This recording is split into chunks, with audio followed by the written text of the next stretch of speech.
Hello students and welcome back to Parmar Classes Nalanda. This is Ankit sir and आज हम लोग video number 20 बना रहे हैं लाइव प्रोसेस से रिलेटेड, जिसमें हम लोग ह्यूमन सर्कुलेटरी सिस्टम के बारे में पढ़ने वाले हैं। लेकिन उससे पहले अगर आपने मेरी वीडियो नंबर 19 नहीं देखी है तो प्लीज़ जाकर के सबसे पहले उसको देखें, तभी आपको ह्यूमन सर्कुलेटरी सिस्टम अच्छे से समझ में आएगा। और मैं आप सबको प्रॉमिस करता हूँ कि 19 और 20 वीडियो पूरा देखने के बाद आपको ह्यूमन सर्कुलेटरी सिस्टम अच्छे से समझ में आ जाएगा। आपको दोबारा इसमें कोई प्रॉब्लम नहीं होगी, आपको दोबारा इस चीज को देखने की जरूरत भी नहीं पड़ेगी और ना ही आपको इस टॉपिक से रिलेटेड कोई बुक पढ़ने की आवश्यकता होगी। ठीक है, तो चलिए बच्चों हम लोग स्टार्ट करते हैं आज का topic human circulatory system. Circulatory system consist of heart, arteries, veins, capillaries and the most important thing जो हमारे पूरे बॉडी पार्ट में फ्लो होती है वो है ब्लड। सर्कुलेटरी सिस्टम इन सारी चीजों को कंसिस्ट करता है, या हम बोल सकते हैं कि इन सारी चीजों से मिलकर के हमारा सर्कुलेटरी सिस्टम बना है। Heart is triangular in shape. Heart का शेप कैसा होता है? ट्रायंगुलर होता है। ये हमारे लेफ्ट साइड में इस तरह से प्रेजेंट होता है।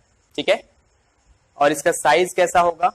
इसका साइज एक मुट्ठी के बराबर होता है। और इसकी वेट की अगर बात की जाए तो इसकी वेट मेल और फीमेल दोनों में अलग होती है। मेल में अप्रोक्स 300 ग्राम्स के आसपास इसका वेट होता है एंड फीमेल्स में अप्रोक्स 250 ग्राम्स के आसपास इसका वेट होता है।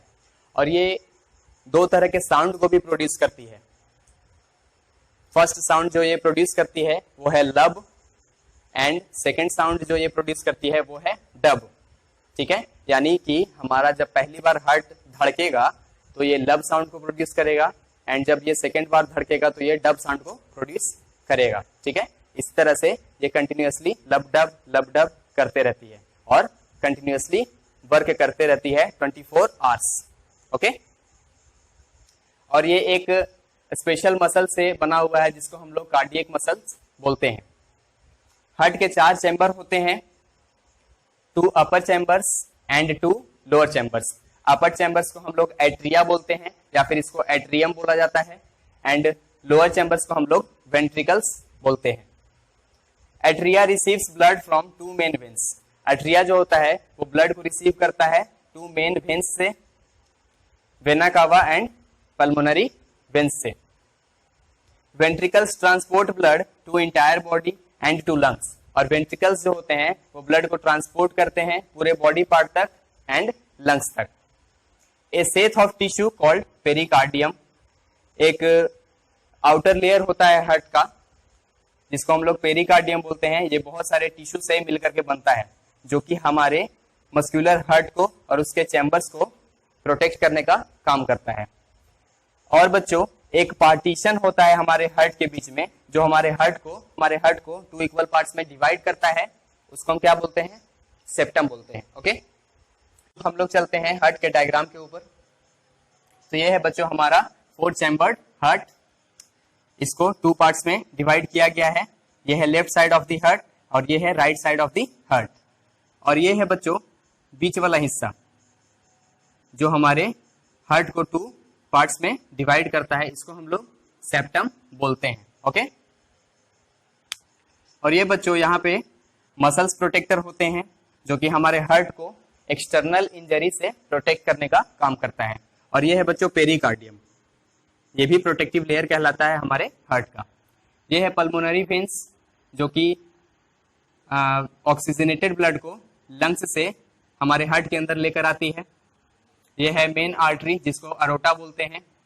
ये है पल्मोनरी आर्टरी जो कि हमारे हार्ट से डीऑक्सीजनेटेड ब्लड को निकाल करके वापस लंग्स तक ले जाती है। और ये है बच्चों वेना कावा जिसको मेन वेन्स के नाम से जाना जाता है। ठीक है, और इसके अंदर 4 वाल्व होते हैं, V1 valve, V2 valve, V3 valve और V4 वाल्व। ठीक है, जिसके मदद से हमारा ब्लड पूरे हार्ट तक फ्लो हो पाता है। और इसके 4 चैम्बर होते हैं। तो left side of the heart के पास ऊपर में लेफ्ट एट्रियम होता है और नीचे की तरफ लेफ्ट वेंट्रिकल होता है and right side of the heart के ऊपर में राइट एट्रियम होता है और जस्ट इसके नीचे राइट वेंट्रिकल होता है। ठीक है, तो अब बच्चों हम लोग इसके फंक्शंस के बारे में पढ़ते हैं, किस तरह से हमारा हार्ट काम करता है और किस तरह से ब्लड का सर्कुलेशन हमारे हार्ट में होता है।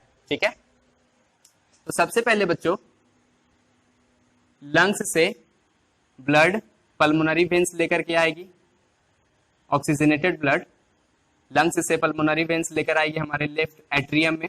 ठीक है, और ये पल्मोनरी वेन्स जो होते हैं बच्चों, ये ज्यादा मोटी नहीं होती है, ये पतली होती है, क्योंकि यहाँ पे ज्यादा प्रेशर नहीं है, लेकिन ये इतनी भी पतली नहीं होती है कि इस प्रेशर को होल्ड ना कर पाए। ठीक है, और ये जब लेफ्ट एट्रियम में हमारा ब्लड आएगा तो ये V1 वाल्व जो है ये ओपन हो जाएगा और ये ब्लड कहाँ आ जाएगा, लेफ्ट वेंट्रिकल के अंदर। ठीक है, और जैसे ही ये फुलफिल होगा यहाँ पे तो ये धीरे धीरे वाल्व V1 वाल्व जो है हमारा क्लोज होना स्टार्ट हो जाएगा। क्यों? ताकि ये ब्लड वापस उसी डायरेक्शन में ना जा सके। वाल्व का क्या काम होता है बच्चों? वाल्व का एक ही काम होता है, जो चीज जहां से आ रही है उसको वापस उस डायरेक्शन में जाने से रोकना। ठीक है, तो यहाँ पे अब हमारा हार्ट पंप करेगा। ठीक है, तो ये ब्लड कहाँ जाएगा बच्चों? B3 वाल्व से होते हुए यहां आ जाएगा मेन आर्टरी के पास, और ये धीरे धीरे वाल्व हमारा क्लोज होना स्टार्ट हो जाएगा। और मेन आर्टरी के पास बहुत सारी छोटी छोटी आर्टरीज होती है। ठीक है, और ये फर्दर डिवाइड होती है बहुत सारी कैपिलरीज में। ठीक है बच्चों, और ये कैपिलरीज ब्लड को बॉडी के सेल्स तक पहुंचा देते हैं। ठीक है, ये बच्चों अभी हमारा लेफ्ट साइड खत्म हुआ। ठीक है, अभी वापस से समझा रहा हूं, ये सिर्फ लेफ्ट साइड हमारा अभी खत्म हुआ है। ठीक है, अब हम लोग इस डायग्राम के ऊपर आते हैं। ब्लड कहां से आ रही थी बच्चों? लेफ्ट वेंट्रिकल से आ रही थी आर्टरी के पास। ठीक है, लेफ्ट वेंट्रिकल से आर्टरी के पास गई, आर्टरीज ने ब्लड को किसको पकड़ाया? कैपिलरीज को पकड़ाया, और कैपिलरीज ने ब्लड के अंदर जो फूड और ऑक्सीजन था वो बॉडी के सेल्स को पकड़ा दिया।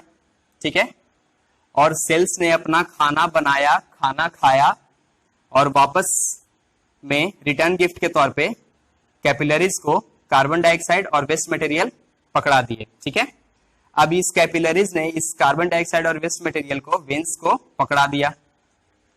तो अब हमारे पास बचा क्या बच्चों? डीऑक्सीजनेटेड ब्लड बचा। क्यों?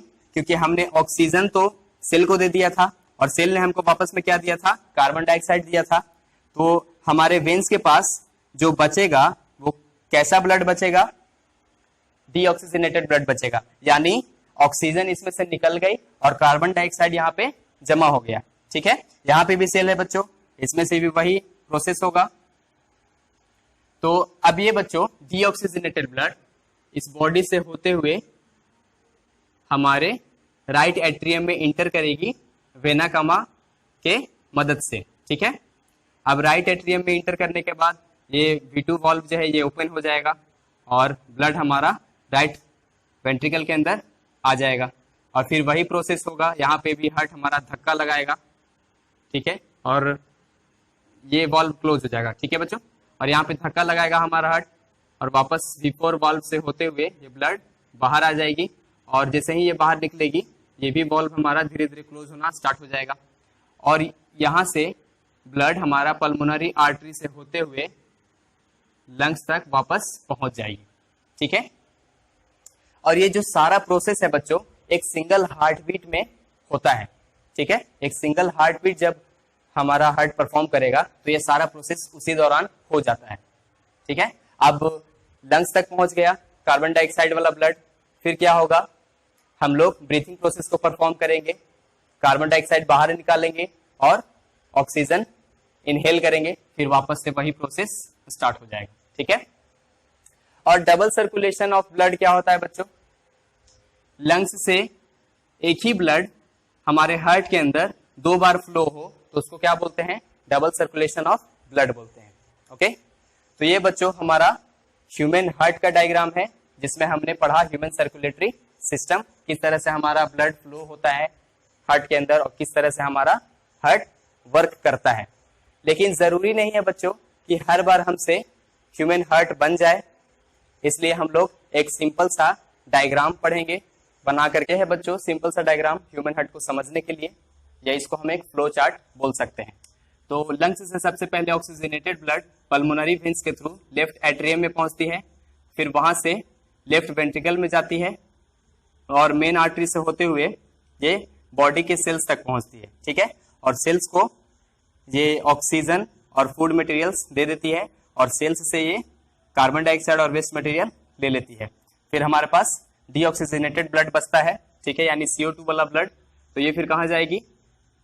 वेना कैवा के थ्रू राइट एट्रियम में, और फिर राइट एट्रियम से राइट वेंट्रिकल के अंदर, और फिर यहाँ से पल्मोनरी आर्टरी के थ्रू निकल करके वापस से हमारे लंग्स तक पहुंच जाती है कार्बन डाइऑक्साइड वाला ब्लड, ठीक है।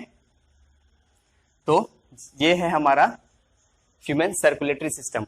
फिर हम लोग ब्रीथिंग प्रोसेस को परफॉर्म करेंगे, ऑक्सीजन अंदर लेंगे और कार्बन डाइऑक्साइड बाहर करेंगे, फिर वही प्रोसेस दोबारा